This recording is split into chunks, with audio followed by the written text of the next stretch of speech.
कांग्रेस के बड़े नेता और मुसलमान समाज के बड़े नेता आमीन खान क्या कांग्रेस से कर रहे हैं बगावत, दे रहे हैं निर्दलीय विधायक रविंद्र सिंह भाटी का साथ। बड़ा प्रश्न, जीतेगा जैसलमेर बाड़मेर से टक्कर किसकी है? जैसलमेर बाड़मेर में राजनीतिक और जातिगत समीकरण क्या बोलते हैं?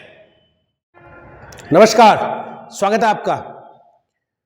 जिस समय मैं आपसे बात कर रहा हूं उस समय आपके दिमाग में चल रहा होगा कि सेकंड फेज की वोटिंग यानी 26 तारीख को जो वोट पड़ेंगे उसमें कितनी सीटें राजस्थान से बीजेपी को मिल सकती है, या फिर ये दिमाग में ये तो निश्चित तौर पे चल रहा होगा कि बाड़मेर में क्या होगा। बाड़मेर की सीट नेशनल मीडिया में छाई हुई है क्योंकि एक 26 साल का युवा दो राष्ट्रीय पार्टी कांग्रेस और बीजेपी को टक्कर दे रहा है। हॉट सीट बाड़मेर बनेगी, लेकिन निश्चित तौर पे बांसवाड़ा और डूंगरपुर सीट भी कहीं ना कहीं उस पर भी आपकी नजर होगी। वह 31 साल का युवा भी एक अपनी आदिवासी पार्टी बनाकर कहीं ना कहीं नेशनल पार्टियों जो बीजेपी है उसको टक्कर दे रहा होगा क्या बाड़मेर जैसलमेर में? आपके दिमाग में क्या चल रहा है? या बीजेपी या कांग्रेस की टक्कर डायरेक्ट निर्दलीय उम्मीदवार के साथ होगी? निर्दलीय उम्मीदवार रविंद्र सिंह भाटी जिस तेज गति के साथ ग्राउंड पे भीड़ इकट्ठी कर रैलियां की थी, उसके बाद में आज वो अपने हेलीकॉप्टर से अनेक जगह पर रैलियां कर रहे हैं। क्या वो वोट में तब्दील होगा? इन सब बातों के साथ मैं आपके साथ आज यहां पे। अगर आप इस समय मेरा वीडियो देख रहे हैं तो सब्सक्राइब, शेयर और लाइक जरूर करें। बात करते हैं बाड़मेर जैसलमेर की सीट। ये इसको सीट को इतनी हॉट बनाया किसने? देखने वाली, गौर करने वाली बात है। जब शिव विधानसभा से एमएलए का चुनाव लड़ चुके और जीत चुके रविंद्र सिंह भाटी जब जैसलमेर बाड़मेर का फार्म भर के मैदान में आते हैं तो उसके बाद में उस समय तक तो भाषा और चुनाव भी संयम और सरल तरीके से लड़ा जा रहा था, लेकिन धीरे धीरे ये चुनाव गर्म होता गया।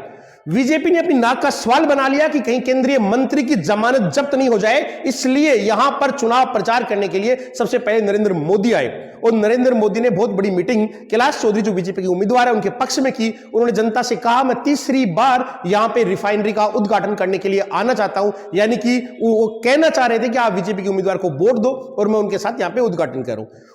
जैसे ही नरेंद्र मोदी प्रचार किया, उसी के साथ राजस्थान के मुख्यमंत्री 2 दिन वहां रहकर अनेक जातिगत छोटी छोटी मीटिंग कर बाड़मेर जैसलमेर का दौरा किया।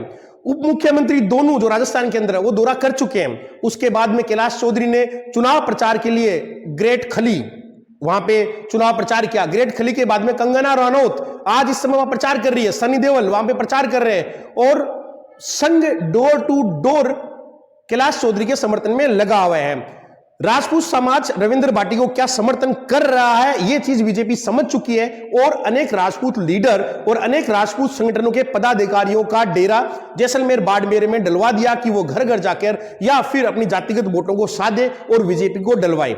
इस तरह से कैलाश चौधरी अपने चुनाव को परवान चढ़ाना चाह रहे हैं। वहीं उम्मीदराम बेनीवाल डे फर्स्ट से आरएलपी छोड़कर जैसे ही कांग्रेस में आए अपना चुनाव प्रचार चालू किया, उस समय से ही लग गया था कहीं ना कहीं उम्मीदराम बेनीवाल टक्कर देंगे और वो फर्स्ट या सेकंड की पोजीशन में रहेंगे।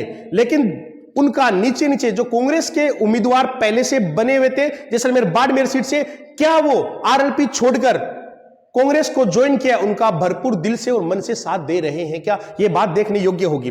दूसरी बात, जाट वोटर्स, जाट फैक्टर क्या रहेगा? जाट वोटर्स पूरे के पूरे लामबंद होकर क्या उम्मीदवार को जिताने का प्रयास करेंगे या 50-50 होंगे? कुछ कैलाश चौधरी जी के पास जाएंगे, कुछ उम्मीदवार बेनीवाल जी के पास जाएंगे। यह फैक्टर बहुत बड़ा फैक्टर है। अगर जाट कम्युनिटी ने अपना अधिकतम वोट जिस उम्मीदवार को दिया वो कहीं ना कहीं आगे निकलने की संभावना निश्चित तौर पर रहेगी। आज की तारीख में उम्मीदवार बेनीवाल की तरफ यह वोट धीरे धीरे घिसकता हुआ लग रहा है।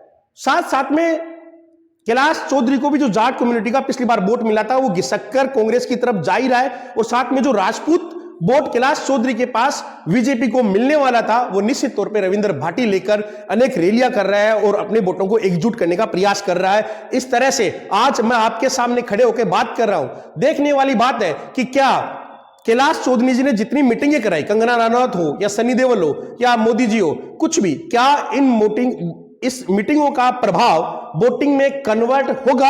बड़ी बड़ी मीटिंगों में देखने के लिए आ सकता है। यह सोचने वाली बात है। आप भी समझ सकते हो, कंगना रनौत मंडी से अपना चुनाव प्रचार छोड़कर यहां प्रचार कर रही है। क्या कंगना रनौत की भीड़ में आने वाला युवा वोट में तब्दील हो जाएगा? यह एक देखने वाली बात है। दूसरी एक फैक्टर यहां काम कर रहा है, मुसलमान फैक्टर। बहुत ज्यादा संख्या में अल्पसंख्यक की यहां वोट है, वो किधर जाएगा?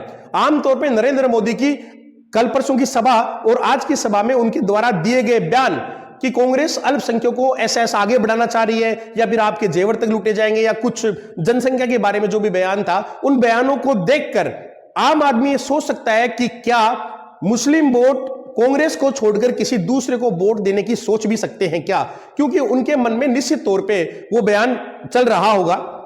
लेकिन बाड़मेर जैसलमेर की सीट के अंदर आमीन खान, जो पूर्व मंत्री भी रह चुके हैं, विधायक भी रह चुके हैं, चुनाव प्रचार में सक्रिय नहीं दिख रहे थे इतने दिन तक। कल उनसे मिलने के लिए कांग्रेस के उम्मीदवार उमेदवार राम जी उनके घर गए थे, लेकिन उन्होंने उनसे बात करके चर्चा में जो विचार सामने आया वो ये था कि वो मन से सहयोग नहीं कर पा रहे हैं। वहां पे उमेदवार राम जी ने अशोक गहलोत से आमीन खान की बात भी करवाई थी, लेकिन आमीन खान ने कहा था कि मैं आपके बेटे का सहयोग जालोर लोकसभा क्षेत्र से कर रहा हूं, यहां पे मुझे माफ करें, मैं सहयोग नहीं कर सकता, कांग्रेस का सहयोग करने के लिए यहां पे हरीश चौधरी है ना।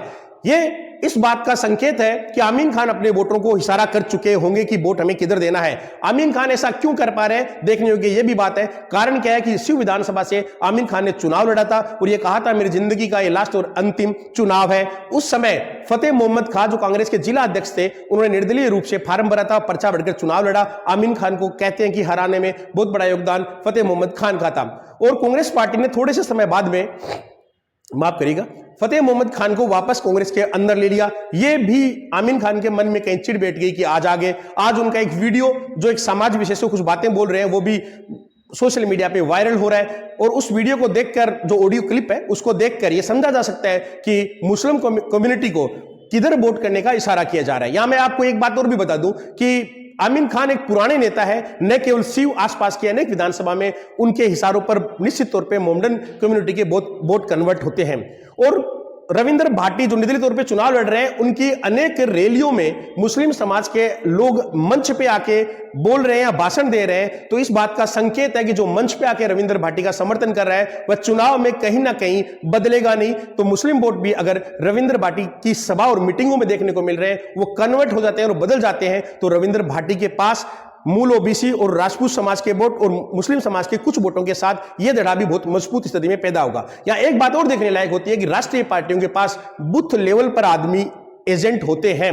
यहां 2200 से 2300 जो बूथ है, जैसे बाड़मेर कॉन्स्टिट्यूंसी बहुत बड़ी है, तो क्या निर्दलीय के तौर पर रविंद्र भाटी इतने बड़े बूथों का मैनेजमेंट कर पाएंगे? अपने एजेंटों का या वोटरों को लाना, या 22 लाख जो वोटर है उनको गिराने का प्रबंध, वोट डलवाने का प्रबंधन, ये सब कर पाएंगे? ये बड़ी बात देखने को मिल रही है। राष्ट्रीय पार्टियां तो निश्चित तौर पर यह सब करती आई है, उनके वोट गांव देहात में कहीं ना कहीं है, लेकिन इसका जवाब रविंद्र भाटी के समर्थक ये देते हैं कि राष्ट्रीय पार्टियों को हो सकता है चुनाव चिन्ह पहले से फेमस हो, रविंद्र भाटी का चुनाव चिन्ह सेव मिला है, उसको नेशनल मीडिया या सोशल मीडिया ने पहले ही हाईलाइट करके आम आदमी के पास डाहनी देहात में यह चीज पहुंचा दी कि रविंद्र भाटी को वोट देना है तो सेव को वोट देना है। तो हमें इतना ज्यादा जोर नहीं आ रहा है देहात में पहुंचने के लिए, गांव ढाणी में पहुंचने के लिए, और बूथ तक हमारे आदमियों का मैनेजमेंट प्रबंधन हम लोग पहले ही कर चुके हैं। अब बड़ी बड़ी कुछ रैलियां जो आज और कल में हम लोग हेलीकॉप्टर के द्वारा करने वाले हैं।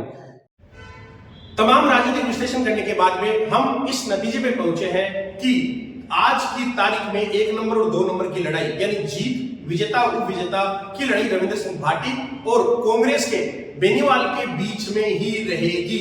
कैलाश चौधरी यहाँ पे तीसरे नंबर पे रहने की संभावना है कहीं ना कहीं चुनाव में, इसीलिए बीजेपी इतना जोर दे रही है कि वो अपना चुनाव उठाए। ये ऐसा राजनीतिक विश्लेषकों का मानना है। हालांकि सट्टा बाजार तीनों को 90 पैसे दिखा रहा है। अभी तो चुनाव में 2 दिन बाकी है, ऊंट किस करवट बैठता है ये अभी हमें देखना है। धन्यवाद।